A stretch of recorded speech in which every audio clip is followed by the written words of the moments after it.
విరజాజి చెట్టు bush variety, creeper variety 2 వెరైటీలు ఉంటాయండి. ఇక్కడ చూసారు కదా మన దగ్గర ఉండేది బుష్ వెరైటీ. క్రీపర్ వెరైటీ అందరికీ అంటే క్రీపర్ లాగా పెట్టుకోవడానికి కుదరదు కదా. ఈ బుష్ వెరైటీ అయితే మనం ఒక్కసారి గనక ప్లాంట్ పెట్టుకున్నామంటే కొన్ని సంవత్సరాల వరకు కూడా పువ్వులు ఇలాగా సంవత్సరం మొత్తం కూడా పూస్తూనే ఉంటాయండి.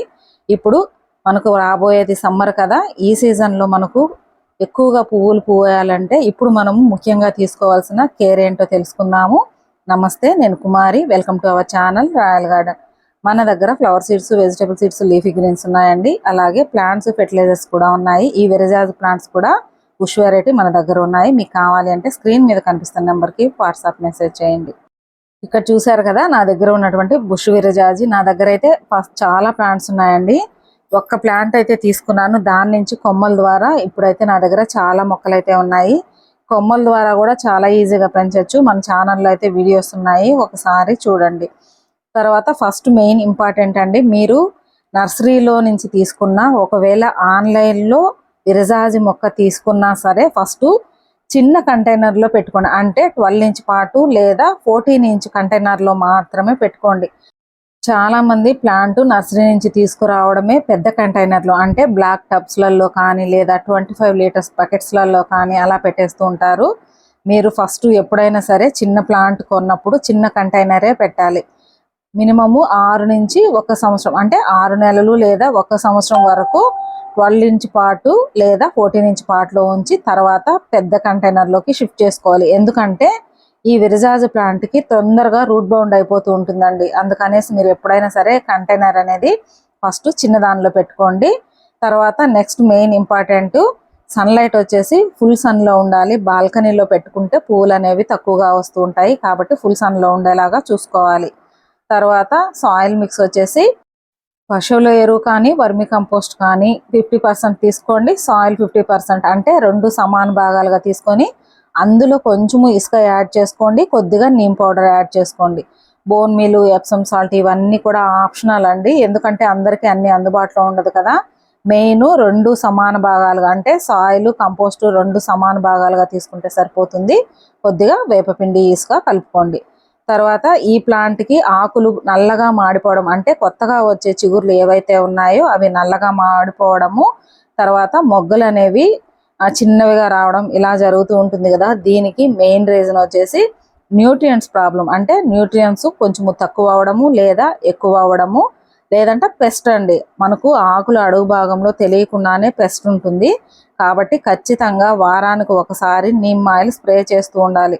ఆకులు తినే పురుగులు, మొగ్గలు తినే పురుగులు ఉంటాయండి. సేమ్ మల్లె మొక్కకి ఎలాగైతే మనం జాగ్రత్తలు తీసుకుంటామో ఈ విరజాజి మొక్క కూడా అలాంటి జాగ్రత్తలే తీసుకోవాలి. చూసారు కదా ఎంత బంచెస్గా ఎంత నా దగ్గర అయితే 4 to 5 ఇయర్స్ నుంచి కూడా ఈ విరజాజి మొక్కలు ఉన్నాయండి. అన్ని కొమ్మల నుంచి పెట్టుకుంటూ ఇప్పుడైతే నా దగ్గర చాలా మొక్కలు ఉన్నాయి. ఇప్పుడు మనము కంటైనర్ సైజు, సాయిల్ మిక్స్ ఇవన్నీ తెలుసుకున్నాం కదా. ఇప్పుడు ఆల్రెడీ మన దగ్గర ఉన్నటువంటి ప్లాంట్స్కి అంటే ఇప్పుడు కొత్తగా తెచ్చిన మొక్కలకైతే ఎలాంటి కంటైనర్ పెట్టాలి, ఎలాంటి సాయిల్ మిక్స్ అనేది చూసాము. మన దగ్గర 3-4 సంవత్సరాల మొక్కలు కనుక ఉంటే వాటికి ఇప్పుడు ఎలాంటి కేర్ తీసుకుంటే రాబోయే సీజన్లో ఎక్కువ పూలు పూస్తాయో చూద్దాము. ఇక్కడ చూసారు కదా నేను బ్లాక్ టబ్లో పెట్టానండి. అంటే ఇది పెద్ద మొక్క కాబట్టి ఫస్ట్ చిన్న కంటైనర్లో పెట్టుకొని తర్వాత నేను బ్లాక్ టబ్లో పెట్టాను. ఇప్పుడు చూసారు కదా ఎంత పెద్దగా ఉందో ప్లాంట్. ఇంత పెద్దగా ఉంది, ఆకులు ఇలా ఫుల్గా ఉన్నాయంటే మనకు ఫ్లవరింగ్ అనేది అస్సలు రాదు. ఒకవేళ మీరు నేలలో కనుక పెట్టుకున్నట్టయితే ప్లాంట్ని సేమ్ మెథడ్ అండి, నేలలో పెట్టుకున్నా సరే సేమ్ ప్రాసెస్ అనేది ట్రై చేయండి. మనం మొత్తం అండి ప్లాంట్ కింద వరకు కూడా హార్డ్ ప్రూనింగ్ చేసేసేయండి. మనం ఇంతకుముందు మల్లెలు ప్లాంట్ కూడా వీడియో చేసాం కదా, సేమ్ ఈ విరజాజులు, మల్లెలు ఇవంతా కూడా ఒకే జాతికి సంబంధించినటువంటి మొక్కలు కాబట్టి ఇప్పుడు మీరు హార్డ్ ప్రూనింగ్ చేసుకోండి. ఒకవేళ నేల మీద పెట్టుకున్నా సరే హార్డ్ ప్రూనింగ్ చేసేసేయండి. నేను ఈ బ్లాక్ టబ్లో పెట్టాను కాబట్టి కింద మీరు సాయిల్ చూసారు కదా, మీకు వీలైనంత వరకు ఎంత తీయగలిగితే అంత పాత మట్టిని బయటికి తీసేసేయండి. మీరు మట్టి తీస్తున్నప్పుడు గనక పైనే గనక రూట్స్ కనిపించాయి అంటే ఆ ప్లాంట్ని తప్పకుండా ట్రాన్స్ప్లాంట్ చేయాలి. ఇక్కడ చూసారు కదా ఈ కొమ్మ చాలా లావుగా ఉందండి, కాబట్టి దీన్ని నేనైతే స్టెమ్ కటింగ్ పెట్టేసుకుంటాను.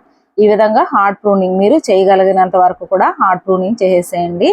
చేసేసిన తర్వాత ఆకులంతా కూడా తీసేయాల్సిన అవసరం ఏమీ ఉండదండి. ఎందుకంటే మనము ఆల్రెడీ హార్డ్ ప్రూనింగ్ చేసాం కాబట్టి ఆకులు తీయాల్సిన అవసరం ఉండదు.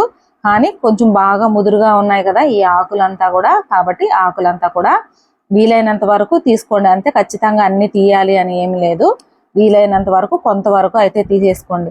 నాకు ఈ పాటలో చూసారు కదా రూట్స్ అనేవి ఎక్కడా కూడా రూట్ బౌండ్ అవ్వలేదు. నాకు వీలైనంత వరకు మొత్తం కూడా పాత మట్టి ఏదైతే ఉందో అదంతా తీసేసాను. ఆకులు అయితే బాగా ముదిరినవి అవంతా కూడా తీసేసానండి. ఇందులోనే వేసేసుకోండి ఆకులు, ఎందుకంటే మనకు రాబోయేది సమ్మర్ కదా, కాబట్టి మల్చింగ్ లాగా ఉపయోగపడుతుంది. కాబట్టి ఆకులంతా కూడా అందులోనే వేసేసుకోండి. మీరు ఒకవేళ నేలలో ఉన్నా కూడా మీ ప్లాంట్ సేమ్ మెథడ్ అనేది ట్రై చేయండి. అంటే పైన ప్రూనింగ్ చేసేసేయండి, కింద 2-3 ఇంచుల వరకు సాయిల్ తీసేసేయండి. ఇక్కడ ఫస్ట్ అయితే నేను కొద్దిగా సాయిల్ మిక్స్ వేస్తున్నానండి. ఎందుకంటే నేను కింద వరకు సాయిల్ పాత మట్టి అంతా తీసేసాను కదా, వెంటనే కంపోస్ట్ ఇచ్చామంటే అది బయటికి వెళ్ళిపోతుంది. కాబట్టి ఫస్ట్ సాయిల్ మిక్స్ వేసాను. సాయిల్ మిక్స్ వేసిన తర్వాత ఇందులో ఒక 1/2 kg అంతా పశువుల ఎరువు వేసాను, ఒక 1/2 kg అంతా వర్మి కంపోస్ట్ వేస్తున్నాను. ఇది పెద్ద కంటైనర్ కదా, కాబట్టి ఇంత మోతాదులో అవసరము. మీది చిన్న మొక్క అయితే కనుక కొద్దిగా వేసుకోండి. ఇక్కడ ఒక గుప్పెడంతా వేపపిండి కంపల్సరిగా వేసుకోవాలండి. తర్వాత కొద్దిగా హ్యూమిక్ యాసిడ్ వేయడం వల్ల రూట్స్ ఏవైతే ఉన్నాయో అవి బాగా స్ప్రెడ్ అవుతాయి, అందుకనేసి హ్యూమిక్ యాసిడ్. తర్వాత మళ్ళీ సేమ్ పాటీ మిక్స్ అండి. ఈ పాటీ మిక్స్లో నేను బోన్ మీల్ వేసాను, రాక్ ఫాస్ఫేటు, తర్వాత వచ్చేసి ఎప్సమ్ సాల్ట్, ఇవన్నీ కలుపుకున్నాను. రాబోయేది సమ్మర్ కాబట్టి కొద్దిగా సాయిల్ మిక్స్లో కోకోపీట్ కలిపాను. అలాగే నా దగ్గర ఇసుక లేదు కాబట్టి పెర్లైట్ కలిపానండి. ఇప్పుడు చూసారు కదా ఎంత లైట్ వెయిట్గా ఉందో సాయిల్ వచ్చేసి. ఇప్పుడు ఇలా కవర్ చేసేసిన తర్వాత మనము ఒక్కసారి నీళ్లు పోసిన తర్వాత మళ్ళీ వారం వరకు కూడా ఎటువంటి నీళ్లు ఇవ్వకండి. నీళ్లు ఎక్కువ రోజు డైలీ పోసారంటే ఆకులు ఎక్కువ పెరిగిపోతాయి, మొగ్గలు తక్కువైపోతాయి. మనకు ఎక్కడైతే ఈ మల్లె విరజాజి మొక్కలకి కొత్త చిగుర్లు స్టార్ట్ అవుతాయో ఆ కొత్త చిగుర్ల దగ్గరే మొగ్గలు అనేవి వస్తూ ఉంటాయి. కాబట్టి మీరు ఎక్కువగా ఓవర్ వాటరింగ్ అనేది చేయకండి. ఇది కాగడా మల్లి అండి, నా దగ్గర రెడ్ కాగడా మల్లి, వైట్ కాగడా మల్లి 2 ఉన్నాయి. వీటికి పువ్వులు ఎక్కువ రావాలంటే ఎలాగా కేరింగ్ గురించి చెప్పమన్నారు, అదైతే నెక్స్ట్ వీడియో అయితే చేద్దాం. ఇక్కడ చూసారు కదా ఇది వచ్చేసి 25 లీటర్స్ బకెట్లో పెట్టానండి. పైకి రూట్స్ చూసారు కదా ఎలా కనిపిస్తున్నాయో. ఈ ప్లాంట్ని మాత్రం ఖచ్చితంగా ట్రాన్స్ప్లాంట్ చేయాలి, రూట్స్ అంతా కూడా కట్ చేయాలి, హార్డ్ ప్రూన్ చేయాలి. ఇంత పెద్ద ప్లాంట్ని ఏ విధంగా హార్డ్ ప్రూన్ చేయాలి, ఎలా ట్రాన్స్ప్లాంట్ చేయాలి అనేది నెక్స్ట్ వీడియో చేస్తాను.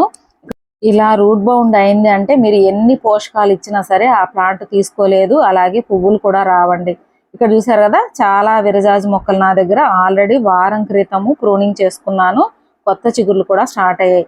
ఒకవేళ మీ దగ్గర ఎక్కువ విరజాజి మొక్కలు ఉంటే కనుక అన్నిటికీ ఒకేసారి ప్రూనింగ్ చేయకుండా ఫస్ట్ ఒక 4 మొక్కలకి ప్రూనింగ్ చేసుకొని వారం గ్యాప్ ఇచ్చి మళ్ళీ ఒక 4 మొక్కలకి చేసుకోండి. ఎందుకంటే అన్నీ ఒకేసారి చేసామంటే అన్నిటికీ ఫ్లవరింగ్ ఒకేసారి స్టార్ట్ అవుతుంది. చూసారు కదా ఈ విధంగా మొత్తం కూడా ప్రూనింగ్ చేసుకున్నాను.